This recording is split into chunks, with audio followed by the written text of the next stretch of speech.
hunt us, but they don't eat us. By who? That's programming. On a day far from being bright for Earth, creatures emerged from its depths. People called them reapers, and they quickly destroyed 99% of the planet's population. For reasons unknown, the reapers don't attack humans at altitudes above 8,000 feet, which allowed a small portion of the population in certain countries to survive. In America, the safe zones turned out to be the Rocky Mountains in Colorado. Here, in the settlement of Lost Gulch Refuge, lives a boy named Hunter.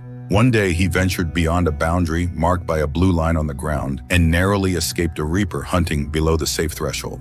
Hunter's father, Will, scolds his son for taking such a risk. Will is particularly worried because Hunter has a lung condition that prevents him from running, and after the death of his wife, Tara, Hunter is the only family he has left.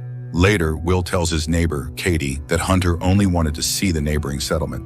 Katie feels sorry for the boy. There are no other children in their village for him to befriend, and most of all, he misses his mother terribly.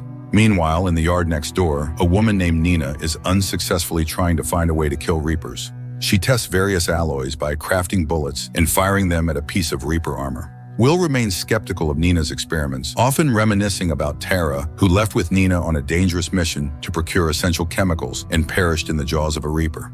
That night, Hunter suffers another attack. Will manages to stabilize him, but he realizes that their stock of necessary medication is nearly depleted. The next day, Will buys macaroni at the local shop, a food item now worth a fortune. Despite the cost, it's Hunter's birthday, and macaroni is his favorite dish. Hunter, however, is curious why his father no longer uses the radio. Will explains that electricity has become a scarce resource and must be reserved for Hunter's life support machine. Will also mentions that the filters for the machine are running low. To replace them, he must travel to the nearest town, located below the safe altitude. Later, Katie, who was Tara's close friend, visits Will. She reminds him that it's Friday, and they reminisce about how weekends used to be before the invasion. Their conversation is interrupted by a gunshot from Nina's yard as she tests another bullet. They exchange glances, surprised at her persistence. That night, Hunter's condition worsens again. Will gives him an injection and barely manages to relieve the symptoms. The following day, Will approaches Nina and announces that he plans to head to the town tomorrow, claiming he knows a safe route. Nina insists there's no such thing. Will explains that the filters in Hunter's device are almost gone, leaving him no choice but to retrieve replacements from a hospital. Nina warns that the journey requires descending through passes patrolled by reapers. Will then reveals his secret. He plans to use an abandoned mine that cuts through the mountain to reach the town. Nina reminds him that the reapers originated from underground and that mines are their natural habitat. However, Will insists he knows the mine well and the distance to travel is relatively short. He sets a meeting time for tomorrow, though Nina firmly declares she won't be joining him. After Will leaves, Nina spends a long time staring at a pirate flag banner she had vowed to raise over the mountains once she discovered a way to fight the reapers. The next morning, Will visits the local gunsmith, who provides him with a rifle and grenades. Although the weapons aren't particularly effective against the predators, they can at least slow them down. The gunsmith shares his personal supplies and wishes Will good luck. Katie arrives, upset that Will hadn't told her about his plans. Despite his objections, she arms herself and declares that she's going with him. Nina greets Katie with hostility, insisting that she's unprepared to face the reapers, having never even seen one up close. Nina predicts certain death for the group. Will explains his plan. Once they reach a ski slope, they'll use a lift to descend to the mine entrance. He hopes the equipment is intact and that he'll be able to get it working. The group sets off. In response to questions, Nina reveals that she hopes to reach her lab, where she knows the specific chemicals she needs to continue her work. Nina also brings two of her inventions, a compass and a device that can detect reapers nearby by picking up their high bioelectromagnetic impulses, far stronger than those of any creature on Earth. Soon they reach a fire road about a mile from the ski slope. However, this marks the end of the safe zone. The group crosses the boundary and moves cautiously, weapons at the ready. They come across several wrecked vehicles, scavenging supplies and weapons from them. Katie takes a grenade launcher, displaying her Texan upbringing and skill with such equipment. Meanwhile, Nina discovers a fragment of Reaper scale. As she retrieves it, a heated argument erupts between her and Katie. Katie blames Nina for Tara's death, while Nina dismisses Katie as an inexperienced nuisance. Will intervenes, breaking up the fight, and the group continues toward the abandoned ski area. Suddenly, a distant whinny echoes from the woods, surprising the group with the sight of wild horses now roaming freely in the mountains. Before long, they arrive at the ski resort. The summit and safety are within reach. However, Nina warns that reaching the top is impossible, as a Reaper is already nearby. Will and Nina rush to the backup generators, attempting to power the lift, while Katie stands guard with a grenade launcher. She waits for the creature to appear from the forest, but sees no sign of it. Finally, the beast emerges from the tree line. Katie fires, but the grenade misses the agile monster. The Reaper charges toward her. As Will manages to activate the lift, he and Nina leap into the gondola, which begins its ascent. Will fires at the Reaper, giving Katie a chance to climb into the lift tower. She is forced to jump, barely catching hold of the lift seat. The Reaper, undeterred, grabs the cable with its tentacle, snapping it. The group plummets to the ground, narrowly escaping into the safe zone. That night, they rest in an old guardhouse. Katie admits she's terrified, confessing she hadn't realized the nature of their enemy. She now sees the Reapers as perfect predators. Nina shares her perspective. The Reapers don't rest, nor do they consume humans, though they kill them relentlessly. They also leave other creatures untouched, leading her to doubt their biological nature. As the women fall asleep, Will reflects on an argument with his wife. Tara had urged him to trust Nina, claiming she could save the world. Will resented the notion, believing Tara had no business risking her life, especially with her vulnerable son to care for. Nina, having no family, had nothing to lose. But Tara had reminded him that Hunter's filters would eventually run out, and he would die unless they acted. Will had been unable to dissuade her. The next morning, the group arrives at an old mine Will knows well from his time as a miner. However, the lower levels dip below the safe zone, making them vulnerable to Reapers. Moreover, the tunnels are poorly sealed, increasing the danger. Will insists the hazardous area is only 210 meters long, and Nina's tracker should detect any Reapers nearby. But Nina counters that the device won't work underground. Furthermore, humans exhale carbon dioxide, which Reapers can detect instantly. After venting her frustrations with Will, Nina is the first to descend into the mine. Reaching the desired level, they find the passage blocked with welded metal. The only way forward is to descend another level, but this area is undeniably outside the safe zone. Will declares he won't turn back, and the women reluctantly follow. They descend a ladder, with Will urging them to take their time to avoid exhaling too much carbon dioxide. The team pauses for a break before the final push.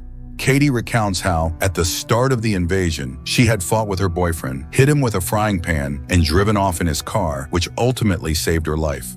The group descends to the next level and presses onward. They make it most of the way when a Reaper appears, forcing them to flee. Will tries to shoot the creature, but the bullets fail to deter it. The Reaper relentlessly closes the gap, herding the team into a dead end. Will orders the group to shut off their flashlights and hold their breath.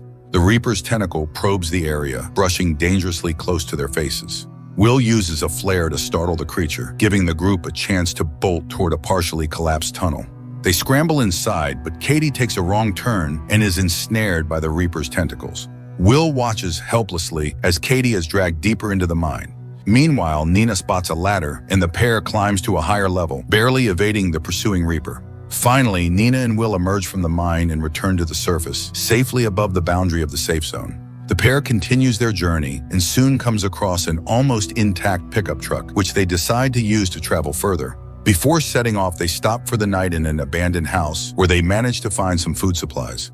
During dinner, they reminisce about Tara and Katie. Will regrets taking them through the mine. Nina, however, advises him to channel his anger to fight. She reveals her plan to return to her lab to retrieve magnesium, theorizing that the Reaper's impenetrable scales generate magnetic defensive mechanisms. She believes a bullet containing magnesium could penetrate the armor and kill the creature by igniting an internal fire.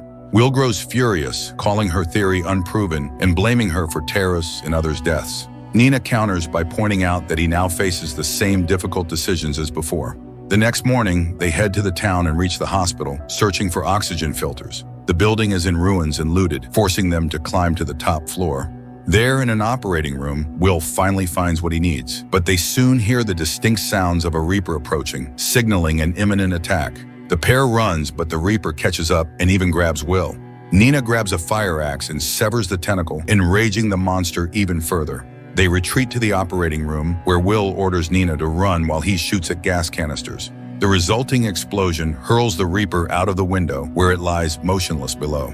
Having achieved his goal, Will expresses his intent to return to his son. Nina persuades him to help her first, arguing that if she can create the magnesium bullet, humanity might have a chance. She promises to raise her pirate flag as a signal that the Reapers can be defeated, ensuring that Katie's and Tara's deaths won't be in vain. Reluctantly, Will agrees. They travel to Nina's former lab at the U.S. Department of Energy, where she gathers the necessary materials and begins crafting her magic bullet. While guarding her, Will notices a photograph and learns that Nina had a family who perished during the Reaper invasion. She survived only because she was at work. Nina confesses that she blames herself every day for not being at home and regrets not hugging her family one last time. Will tries to console her, saying she couldn't have saved them, but Nina dismisses his words, saying such a life holds no meaning for her. Realizing it will take her much longer to perfect the bullet, Nina urges Will to return to his son, who is running out of time. She promises to keep working and will join him later using her car parked outside. Will reluctantly drives off in the pickup. As Nina continues her work, she notices a power cell, which inspires her to use cobalt instead of magnesium. Just as she finishes the bullet, a Reaper attacks her. Meanwhile, Will speeds down the road when his truck's tires blow out, causing him to crash into a roadside tree. He is forced to run toward the safety line, but the Reapers close in, cornering him just as he nears safety. Will fires his gun, fully expecting to meet his end. Suddenly, a shot rings out, and the attacking Reaper explodes. Nina arrives just in time, wielding her cobalt-infused bullets, which cause the Reapers to detonate spectacularly. Examining the remains, the pair discovers that the Reapers are not biological creatures, but advanced machines of extraterrestrial origin, confirming Nina's theory. However, the reason for the specific safe altitude remains a mystery. They return to Lost Gulch, where Hunter greets his father with delight. Nina raises her pirate flag, signaling to nearby settlements that she has found a way to kill the Reapers. Radio communication is restored, and survivors spread instructions on how to craft the special bullets to fight the monsters. Later, Nina and Will visit a memorial dedicated to the fallen. They leave a bullet at the base of the monument, inscribed with Katie's name. Soon, a team of hunters armed with cobalt bullets sets out on a mission. Explosions echo through the Rocky Mountains as Reapers are destroyed one by one. In a post-credits scene, humans are shown reclaiming their planet. One night, while Nina stargazes through her telescope, Will joins her. Together, they watch as 3 glowing objects enter Earth's orbit. The film unexpectedly turns out better than anticipated for a post-apocalyptic monster movie. However, the origin of the monsters remains unexplained, leaving room for a potential sequel to provide the answers.